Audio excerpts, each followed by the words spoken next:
한국은행 금융통화위원회가 올해 마지막 기준금리를 현재 2.5%로 동결했습니다.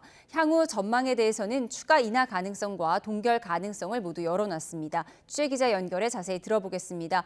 유한홍 기자, 예상했던 결론인데요. 그럼 금리 인하 시기는 내년으로 넘어가게 된 거죠? 그렇습니다. 오늘 한국은행 금융통화위원회 회의에서 이창용 총재를 제외한 6명의 금통위원 중 5명이 동결에 찬성했습니다. 올해 들어 모두 4번째 동결이었습니다. 이로써 금리 인하 기대는 내년 1월 15일 금통위 회의 때로 미뤄야 하게 됐습니다. 시장이 예상했던 대로 최근 1,470원대로 올라선 원달러 환율이 금리 인하에 발목을 잡았습니다. 현재 한미 간 기준금리 차이가 1.5%포인트인데 우리가 먼저 금리를 내릴 경우 미국으로 자금 이탈이 가속화해 환율 상승 압력이 커질 수 있기 때문입니다. 또한 11호 부동산 대책 후 주춤하던 서울 아파트 가격이 다시 들썩이는 점도 선뜻 금리 인하를 결정하는 데 부담을 준 것으로 보입니다. 한은은 통화정책 방향 의결문에서 환율이 1,400원대 중후반으로 높아지고 국고채 금리가 상승하는 등 금융 외환 시장 변동성이 확대됐고 수도권 주택시장에서 가격 상승폭과 거래량이 둔화됐지만 가격 상승 기대는 여전히 높은 상황이라고 진단했습니다.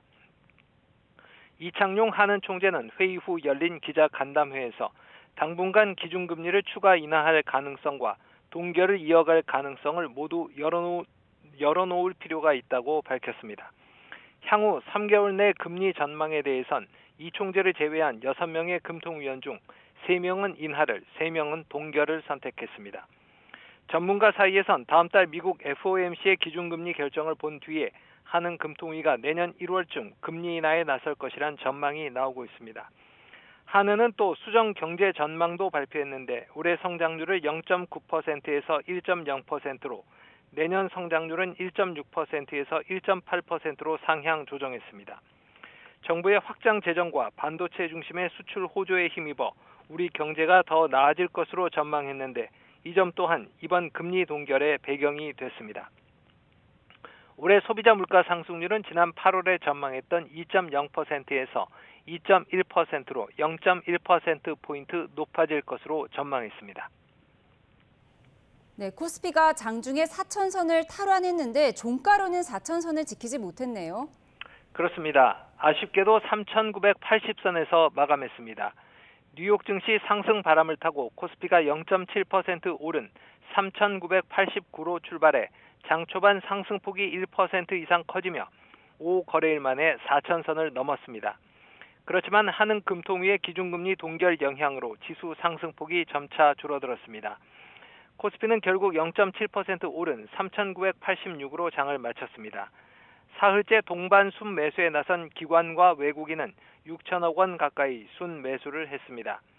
나흘 연속 상승세였던 삼성전자는 0.7% 오른 채 마감했고 이틀째 상승세였던 SK하이닉스는 3.8% 오른 채 거래를 마쳤습니다. 두나무와 네이버 파이낸셜 합병 의결로 어제 4% 이상 급등했던 네이버는 4.6% 급락했습니다. 두나무가 운영하는 가상자산 거래소 업비트에서 약 540억 원 규모의 해킹 사고가 발생한 점이 영향을 끼친 것으로 보입니다. 코스닥도 0.2% 오른 879로 출발해 0.7% 오른 880으로 마감했습니다. 코스닥 시장에선 개인 홀로 1,500억 원 순매수를 했습니다. 환율은 1,460원대 중후반에서 오르내렸습니다. 서울 외환 시장에서 원달러 환율은 1,468.5원으로 출발해 오후 3시 반 기준으로 1,464.9원을 기록했습니다.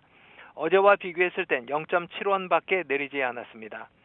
최근 외환 당국이 환율 안정에 총력을 기울이고 있지만 환율은 1,460원대에서 좀처럼 내려올 줄을 모르고 있습니다. 지금까지 YTN 유환홍입니다.